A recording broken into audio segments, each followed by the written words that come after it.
Hello guys, this is Richard Rich TV and welcome back to my channel. But before I start the devotional guys, I'd like to shout out the Panampers our channel na napunta rito at nag-join sa devotional natin. Shout out and God bless to P. Hops, Will C. Joy Lacomba, SSC TV of Korea, Loves Ko Winter Channel, Des Villa, Molik Salamada, Sagi Carrion, Michael Aborita, Foreman's Work, Jens TV, Connie Vlog, Loris Channel, Heart Ponsalan, Retro Vlog, Honey Love, Heart Bilieta, Leo Bacoteco, Juan Anthony Balmoria, Jocelyn Studio, Pamilya Lagan Channel, City Ding Quadra, and even to those who did not join us during the premiere but still napunta pa rin dito para manood at makinig sa devotional. God bless us all, guys.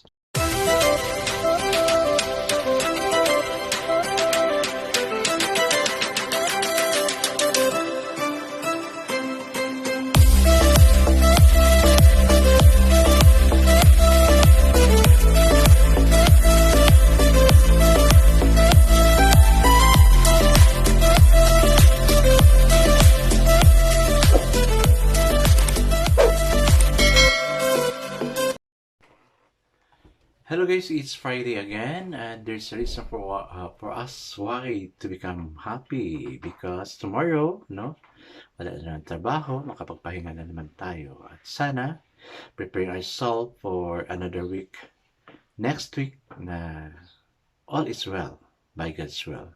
Maganda yung trabaho natin, walang kapalpakan.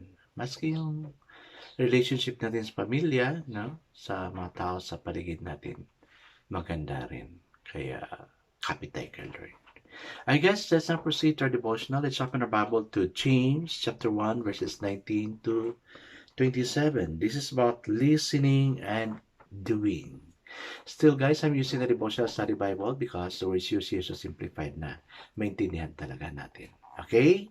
So, the word of the Lord in James chapter 1, verses 19 to 27 says, My dear brothers, take note of this. Everyone should quick to listen, slow to speak, and slow to become angry.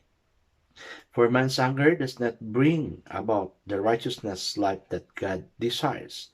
Therefore, get rid of all moral filth and evil that is so prevalent and humbly accept the word planted in you, which can save you. Do not merely listen to the word, and so deceive yourselves. Do what it says. Anyone who listens to the word but does not do what it says is like a man who looks at his face in the mirror and after looking at himself goes away and immediately forgets what he looks like. But the man who looks intently into the perfect law that gives freedom and continues to do this, not forgetting what he has heard, but doing it, he will be blessed in what he does. If anyone considers himself religious and yet does not keep a tight rein on his tongue, he deceives himself and his religion is worthless. A religion that God our Father accepts as pure and faultless is this: to look after orphans and widows in their distress, and to keep oneself from being polluted by the word. Amen and amen. I guess let's now pray. True God, many times we listen, we are so quick to listen and so quick also to answer, but we answered it differently. Forgive us from being so, O God. Yes, it is also true that as we look at the mirror, we look so nice, and yet after it, we forget how we look like. Oh God, thank you for the word that we may learn from it. May how we look at ourselves in the mirror would also be the same as people look at us. That there would be no negative things, but instead positive things would be seen in us because of your presence in us. Lord, teach us how to live in your ways. In Jesus' name we pray. Amen and amen. Okay guys, our focus verse for this evening is found in James 1:19, and it says, everyone should be quick to listen, slow to speak, and slow to become angry. So the title of the devotion for this evening, guys, is learn, listen, and learn. On one side of the street, a homeowner displays in his yard a giant blow-up bald eagle draped in a U.S. flag. A big truck sits on the driveway. Its side window features a painted flag and the back bumper is covered with patriotic sticker. Directly across the streets in a neighbor's yard are signs that highlight the slogans for current social justice issues in the news. Are the people in these homes feuding or friends? We might wonder, is it possible that both families and believers in Jesus? God calls us to live out the words in James 1:19. Everyone should be quick to listen, slow to speak, and slow to become angry.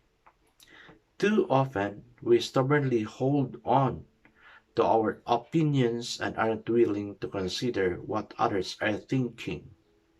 Matthew's Henry commentary has this to say: we should be swift to hear reasons and truth on all sides and be slow to speak. And when we do speak, there should be nothing abrupt. Someone has said learning requires listening. The practical words from God in the book of James can only be accomplished if we are filled with God's loving spirit and choose to respect others. He is willing to help us make changes in our hearts and attitudes. Are we open to listen and learn? Amen and amen. Yes guys, mas ako nagigilty ako kasi I really like listening, no? I really like to listen. Yung mga preaching, yung mga music, I'm so sensitive to that, no? Kaya lang minsan, di ba? I listen clearly, hear clearly, but sometimes I flare up because of the negative words na nire-release ng mga singers. Gaya nung December, we have our party and then, of course, party yung mga kasama ko, mahilig sa kanta-kanta. May narinig akong yung mga nasikat siya na kanta. Sabi ko, ha? Ganyan pala yung lyrics niya? Ang ganda ng beat, ang ganda ng tune, but the lyrics is not good. Sabi ng isa kong kasamahan, yes sir, ganyan yung lyrics niya. Wow, sabi ko, hindi maganda ang lyrics na yan. Then, why are people, no, singing that song? Kaya, yun, nag-react ako. Kaya guys, no, we need to, as we listen to the music, hindi porket maganda yung beat, hindi porket maganda yung tune niya, makiano tayo doon, no? We have to agree with that because of the rhythm, maganda. But let's look at the words also. Kasi nga yung words, no? May importante talaga yung words. Kasi there are those lyrics na instead of blessing, curse ang lumalabas, di ba? And it's not good. Then, how would you check your children as they listen to people and even to music na ibang-iba na talaga yung music ngayon. Marami ng mga nakaplant na mga incantations dyan. Baka mabigla ka na lang na na possessed na yung tao na yun, no? Kaya we need to clearly listen to the word and hear, no? Then let's not flare up as much as possible, but pag mga negative na, of course, alam nga namang hindi ka mag-flare up dyan, di ba? You really need to comment about it na hindi maganda ang wordings ng kanta na yan. Minsan sa family natin, we flare up because of something. Sisigaw tayo, tataas yung boses natin, and then yun na yung start ng problem. Kaya let's evaluate how we respond to the thing we just heard. I guess let's now proceed to the question. How does God wants you to put James 1 into practice? Yeah, I'm doing it. No, sabi ko nga many times dito, I listen to music pero sinasala ko yung gusto kong kunin sa music. I'm not fan of listening mga contemporary music. Ang nililisten ko kasi is yung mga spiritual music, mga hymnals, mga praise and worship. Yun yung mga music na ano ko. Kasi I want to fill my mind with godly music, not the contemporary music of the world. Okay, second question. Who might you need to listen to and hear? As much as possible, guys, I wanted to increase my listening habit sa still small voice ni Lord. I know God is speaking to me, God is speaking to you, and let's teach ourselves to listen on what God is saying to us. Kasi importante yun, guys, eh. Importante yung listening talaga sa Kanya. Kaya we really need to listen sa kay Lord. I guess let's now pray. You know us, O God. God, we can be opinionated sometimes. Help us to be quick to listen and slow to speak. Amen and amen. Yes, guys, let's do it. Let's apply the quick to listen and slow to speak. God bless us all, guys, because I know God surely bless us 10 times better. This again is Rich TV. Kita-kita tayo muli sa muli. Paalam!